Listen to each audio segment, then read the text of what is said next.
말씀 곧바로 시작하겠습니다. 그가 말씀하시던 대로 살아나셨느니라 라는 제목으로 오늘 말씀 증거하겠습니다. 오늘은 부활절입니다. 그래서 부활절에 관한 말씀을 전하도록 하겠습니다. 우리가요, 이 복음을 말할 때 복음이라고 할 적에 중요한 두 가지 요소가 있습니다. 그것이 무엇이냐면 예수님의 죽으심이 하나고, 그 다음에 예수님의 부활입니다. 예수님의 그 십자가 죽으심 그리고 부활이다라는 것입니다. 이 둘 중에 어느 게 더 중요할까요? 둘 다 중요합니다. 둘 다 중요해요.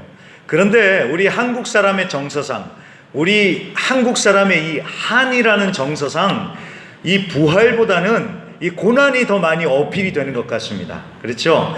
부활 그러면 그런가 보다 하는데, 이 고난 그러면 나 같은 죄인을 살려주시기 위해서 예수님께서 수치와 모욕을 당하시고 또 험한 십자가에서 죽임을 당하셨다라는 이 얘기를 들으면 마음이 막 찡해집니다. 그래서 예수 부활하셨도다라는 이런 찬양보다는 예수 나를 위하여 십자가를 지실 때 예수여 막 이러면 이제 막 울컥하고 눈물이 나고 막 마음의 응어리가 막 터지는 것 같은 이런 느낌을 받죠. 우리 한국 사람은 좀 고난이 더 절실하게 다가오는 것 같다라는 그런 얘기입니다. 그런데 여러분, 고난이 더 우리가 더 센티멘탈하게 느껴진다고 하더라도요, 여러분 우리가 분명히 알아야 될 것은 부활 없는 고난은 미완성입니다. 반대로 고난 없는 부활 역시 의미가 없다라는 것입니다. 두 가지가 다 있어야지 완성이 되는 것이고, 두 가지가 다 있어야지 의미가 있다라는 것입니다. 고난도 그렇습니다. 부활이 있기 때문에 고난도 그 의미가 있는 것이고 능력이 있는 것입니다.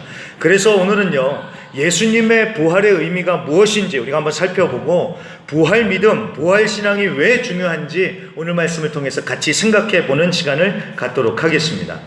오늘 말씀을 보시면요, 오늘 말씀은 안식일 다음 날, 그러니까 주일입니다. 주일 새벽에 벌어진 일입니다. 예수님께서 못 박히시고 무덤에 장사가 되신 후에 두 명의 마리아, 막달라 마리아와 또 다른 마리아가 예수님의 무덤을 찾아갑니다. 그런데 가봤더니 그 무덤은 비어 있더라는 것입니다. 예수님의 시신이 온데간데 없고 왠지 처음 보는 천사가 그 두 여인을 맞이하더라는 것입니다. 25장, 28장 5절과 6절 말씀을 좀 의역해서 번역을 하면 이렇게 얘기를 합니다. 무서워하지 말라. 십자가에 못 박힌 예수를 찾는 줄 내가 안다. 그분은 여기 계시지 않고 그가 말씀하시던 대로 살아나셨느니라.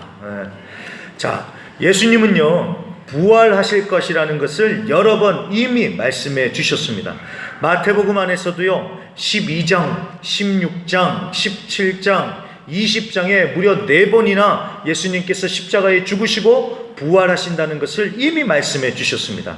제가 한 구절만 읽어보면요, 마태복음 20장 18절과 19절입니다. 보라, 우리가 예루살렘으로 올라가노니 인자가 대제사장들과 서기관들에게 넘겨짐에 그들이 죽이기로 결의하고 이방인들에게 넘겨주어 그를 조롱하여 채찍질하며 십자가에 못 박게 할 것이나 제3일에 살아나리라. 아멘. 자, 고난당하고 십자가에 죽지만 3일 만에 살아날 것이라고, 부활할 것이라고 예수님은 분명하게 이미 말씀해 주셨습니다. 이것이 한 번만 그런 것이 아니라 여러 번을 말씀해 주셨어요. 그런데 이것을 제대로 이해하고 믿는 사람들은 거의 없었다라는 것입니다. 이게 왜 그러냐면요, 당연하죠. 사람이 죽었다가 다시 살아나는 것이 상식적으로 불가능한 일, 말도 안 되는 일이기 때문에 죽은 사람이 어떻게 되살아나냐고 하면서 이해를 할 수가 없는 일이었기 때문에 사람들이 그 상식적인 자신들의 상식 안에서 예수님의 부활을 도무지 이해를 할 수가 없던 것입니다. 게다가 이 예수님은 구원자, 메시아이십니다. 이분이 그렇게 십자가에 허무하게 죽을 것이라고 그 누구도 생각을 하지 못했을 것입니다. 왜냐하면 예수님은 병자들을 고치시고요, 귀신들을 쫓아내시고 또 말씀을 권위 있게 가르치시는 그 예수님, 사람들은 이 예수님이야말로 구약에 예언된 구원자, 메시아라고 생각을 했었습니다. 그래서 예수님께서 예루살렘 성에 딱 들어가실 적에 사람들은 환호를 했던 것입니다. 다윗의 자손 예수여. 하지만 이 구원자라고 철석같이 믿고 있었던 예수님은 정말 너무나도 무기력하게 십자가에서 죽으셨습니다. 이때 사람들의 생각이 어땠을까요? 요새 청년들이 많이 쓰는 말 그대로 멘붕 상태가 됐었겠죠. 아니 이렇게 쉽게 죽어버릴 거면서 이 사람이 했던 말은 다 거짓말이냐? 하나님의 아들이라면서 왜 죽냐? 거짓말했나? 미친 사람이었나? 이런 혼란한 상태에 빠져 있을 적에 예수님께서 누누이 말씀하셨던 것처럼 부활하시고 샬롬 하면서 이 여인들 앞에 나타나셨다라는 것입니다. 자, 예수님의 부활은 사실입니다. 그래서 여러분 말씀을 잘 보시면요, 성경을 잘 보시면 오순절 성령 강림하시고 난 다음에 제자들이 어떤 복음을 전했는지 아십니까? 그 부활 복음의 메시지의 핵심이 무엇인 줄 아십니까? 예수님의 죽으심과 부활입니다. 그래서 제자들은 이렇게 복음을 전했습니다. 십자가에 죽으신 예수를 하나님께서 살리셔서 부활시키셔서 임금과 구주로 삼으셨다. 이것이 제자들의 그 전한 복음의 핵심 내용입니다. 자, 예수 믿으면 복 많이 받는데 이것이 그 사람들이 전한 복음이 아니라요, 이렇게 애매한 내용을 전한 것이 아니라 예수가 죽으시고 부활하셨다 라면서 예수님의 고난과 부활을 증거했다라는 것입니다. 바로 이 복음 때문에 제자들은 핍박을 받았던 것이고요, 이 부활이 복음의 핵심 메시지였다라는 것을 우리가 반드시 기억해야 됩니다. 게다가요, 우리가 철저하게 지키려고 애쓰는 이 주일도요, 이 의미를 잘 생각해야 됩니다. 주일은요, 우리가 주일 성수 잘해야 된다고, 주일을 잘 지켜야 된다고 하는 이 주일이라는 것도요, 부활을 기념하는 날입니다. 초대교회가 주의 날이라고 해서 예수님이 부활하신 일요일에 모여서 하나님을 예배했습니다. 자, 일요일이니까 쉬니까 우리가 모여서 예배한다, 이것이 아니라요, 예수님이 부활하신 날을 기념해서 이 일요일을 주일로 부르면서 주일이다 라고 지키면서 예수님의 부활을 기념하는 이 주일의 전통이 오늘날까지 이어지는 것입니다. 이해가 되시죠? 왜 우리가 주일을 주일이라고 하는지. 그러니까 여러분 보세요. 예수님의 십자가와 더불어서 부활을 증거했던 사도들의 복음의 메시지, 그리고 예수님의 부활하심을 기념하여서 일요일을 주일로 모여서 그 부활을 기념했던 초대교회의 전통, 그러니까 이 부활이 중요합니까? 안 중요합니까? 중요하다는 거예요. 어서 와요, 시우. 네. 네. 부활을 그래서 빼놓을 수가 없다라는 것입니다. 우리가 한국교회가 고난을, 너무 큰 은혜를 받지만, 예수님의 십자가의 고난, 그러면 큰 은혜를 받지만 예수님의 고난만이 아니라 우리가 부활도 빼놓을 수 없다는 사실을 우리가 반드시 기억해야 된다는 것입니다. 고난이 있다면 부활도 있어야 되는 것이요. 부활을 말하려 한다면 고난도 반드시 같이 말해야 된다는 것입니다. 그렇기 때문에 부활을 항상 기억하실 수 있는 우리 성도님들이 되시기를 간절히 부탁드립니다. 자, 그렇다면요, 그렇게 중요한 예수님의 부활은 도대체 어떤 의미가 있을까요? 예수님의 부활이 어떤 의미가 있을까? 신학적으로 여러 가지 의미가 있겠지만요, 오늘은 한 가지 단어만 기억해 주시길 부탁드립니다. 바로 확증이라는 단어입니다. 확증이요. 확증. confirmation. 확증. 예수님의 부활은 확증, 확실한 증거라는 의미에서 중요합니다. 그래서 오늘은 이 예수님의 부활을 이 확증이라는 의미 가운데서 살펴보고요, 이 확증이라는 단어 하나만 기억해 주시기를 간절히 부탁드립니다. 이 예수님의 부활이 두 가지 사실을 확증을 해주는데요, 먼저 첫 번째는 어떤 확증을 했냐면, 예수님이 진정 하나님의 아들이요 구원자이시며 예수님께서 하셨던 모든 말씀들이 사실이다라는 것을 확증해 주는 사건입니다. 이 예수님의 부활이 어떤 확증을 해준다고요? 예수님이 진정 하나님의 아들이요 구원자이시며 예수님께서 하셨던 그 모든 말씀이 사실이다라는 것을 확증한다라는 것입니다. 자, 이렇게 보시면 좀 더 이해가 쉬우실 것입니다. 자, 예수님께서요, 살아계셨을 적에 정말 대단한 많은 일을 하셨습니다. 그런데 그렇게 많은 일을 하셨음에도 불구하고 예수님께서 십자가에 죽으셨다면, 거기서 끝나버리셨다면 예수님도 그냥 사람일 뿐입니다.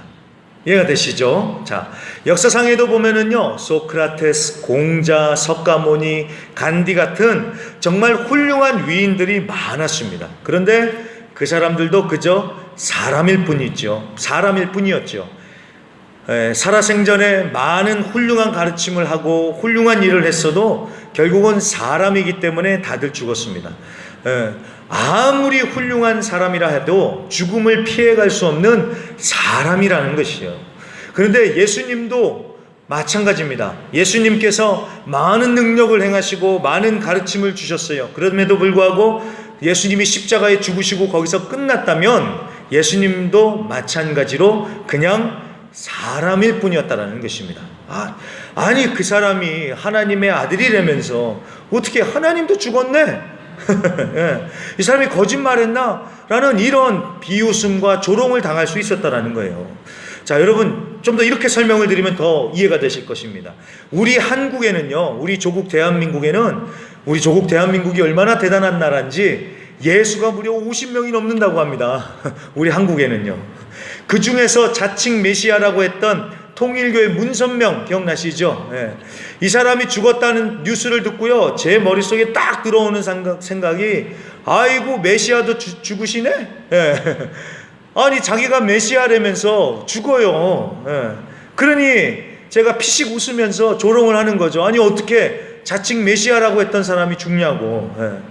지금은 한국에 그 유명한 신천지 이만희 교주가 지금 오늘 내일 하는 상황이래요. 그 사람이 죽으면 똑같이 얘기하겠죠. 아니 자기가 보혜사라면서 어떻게 죽냐고. 자, 감히 예수님을 이런 싸구려 이단하고 비교할 수는 없습니다. 그렇지만 만약에 예수님께서 그냥 죽고 끝나버리셨다면 예수님도 그냥 한낱 사람이요, 십자가에 저주받아 죽은 죄인이요, 나사렛 예수당을 이끄는 이단 사이비 교주 취급을 받으셨다는 것입니다. 이해되시죠? 자, 그런데 예수님은 부활하셨습니다. 부활은 하나님만의 역사입니다. 그 누구도 흉내낼 수 없는 것입니다. 따라서 하나님께서 예수님을 다시 살리셨다는 것은 예수님만이 진정한 하나님의 아들이심을 증명, 확증하는 것이고, 동시에 예수님께서 가르치셨던 그 모든 말씀이 맞다라고 확증하는 것입니다. 로마서 1장 4절, 성결의 영으로는 죽은 자 가운데서 부활하여 능력으로 하나님의 아들로 인정되셨으니 곧 우리 주 예수 그리스도시니라. 죽은 자 가운데서 부활하여서 하나님의 아들로 인정되셨다는 것입니다. 그러니까 부활이 단순히 죽었다가 살아났다 이 정도 얘기가 아니라 이 부활의 사건을 통해서 예수님께서 하나님의 아들이심을 인정, 확증받았다라는 것입니다. 제가요, 우리 파라과이로 오기 전에 아르헨티나에서 서류를 많이 띄워왔습니다.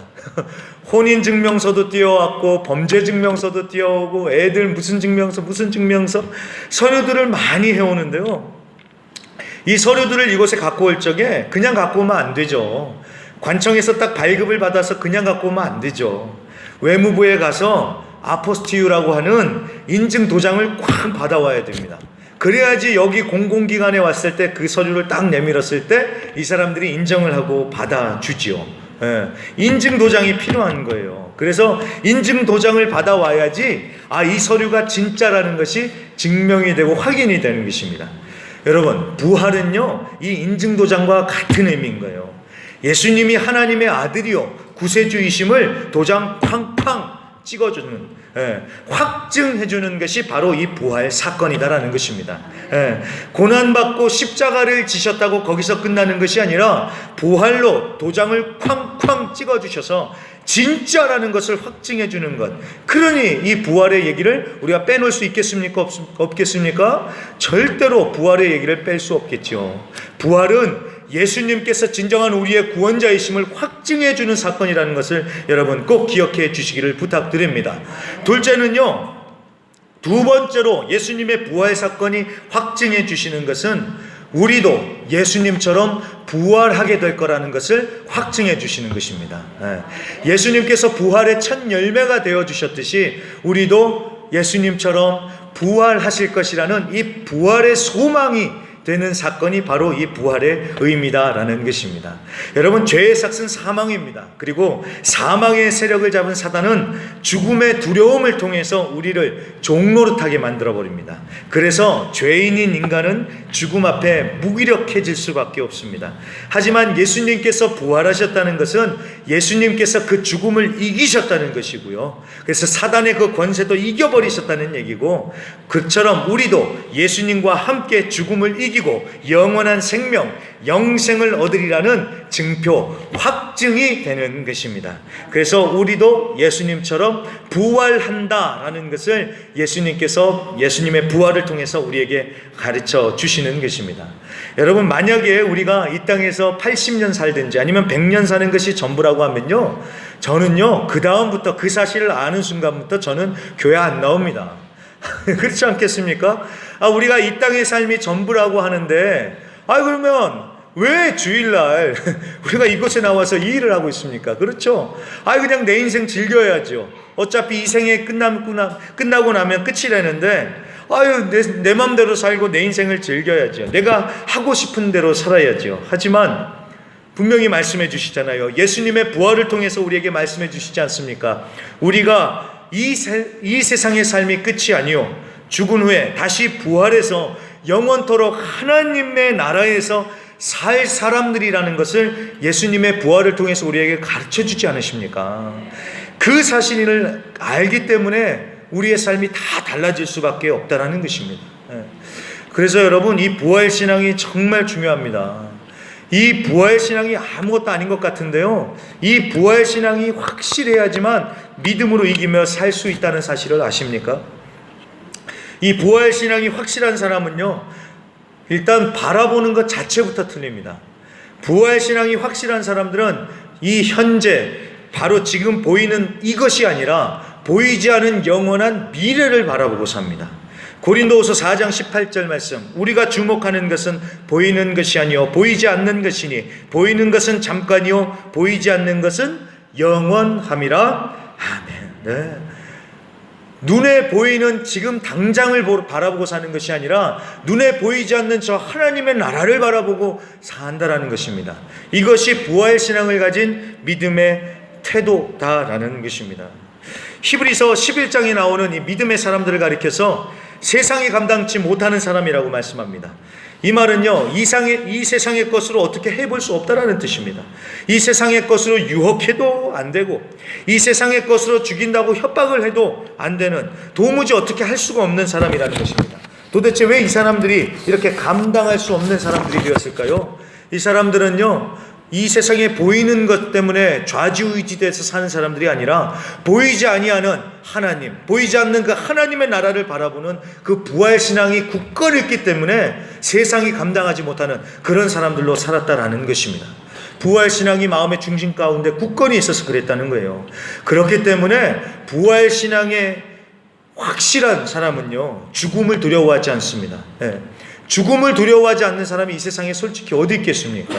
지금은 아이고 이러는데 막상 죽음에 직면을 하면요, 누구나 다 두려움에 떨 것입니다. 하지만 부활신앙이 확실한 사람은 죽음을 두려워하지 않고 죽음을 인생의 종착역, 끝이라고 생각하지 않고 영원으로 가는 문이라고 생각을 하면서 죽음을 담대하게 이길 수 있다라는 것입니다. 부활신앙을 가진 자가 그렇습니다. 그리고 마지막입니다. 부활신앙이 확실한 사람은요, 부활 이후의 삶을 믿기 때문에 오늘 이 순간 이 현재를 더욱더 열심히 산다는 것 아십니까? 부활하니까 나중에 천국 가니까 지금은 대충 살아도 돼? 이거는 제대로 예수 믿는 사람의 모습이 아닙니다. 정말 제대로 예수 믿는 사람, 부활신앙을 가진 사람은요, 나중에 부활 이후의 삶이 있다는 것을 알기 때문에 오늘 이 순간, 바로 이 현재의 삶을 아주 신실하게, 아주 부지런하게 열심히 살아간다라는 것입니다. 왜냐하면 그 부활의 소망, 그 부활의 목표가 있기 때문에 그렇습니다. 제가요 어느 설교 가운데 어느 목사님이 이런 얘기를 하시는데 참 맞다는 생각이 들었습니다. 이분이 하시는 얘기가 소망을 붙잡고 사는 사람들이 얼마나 무서운 사람인 줄 아니에요. 그러면서 하시는 얘기가 한국의 고3들을 얘기해요. 한국의 고등학교 3학년 학생들이요. 이 한국의 고등학교 3학년 학생들이 얼마나 힘듭니까? 그런데 이분이 하시는 얘기가 놀랍게도요, 이 학생들이 매일 2시간밖에 안 자면서 열심히 공부하는 그런 고3 학생들은요, 주일 예배에 나와서도 졸지 않고 눈이 반짝반짝거리면서 열심히 예배를 한대요. 그런데 반대로 대학을 포기하고 공부를 접은 학생들은요, 집에서 8시간을 자고 교회를 와도요, 예배 시간 때 꾸벅꾸벅 존다고 합니다. 자, 어디서 차이가 날까요? 어디서요? 목표가 있고 소망이 있고의 차이겠죠.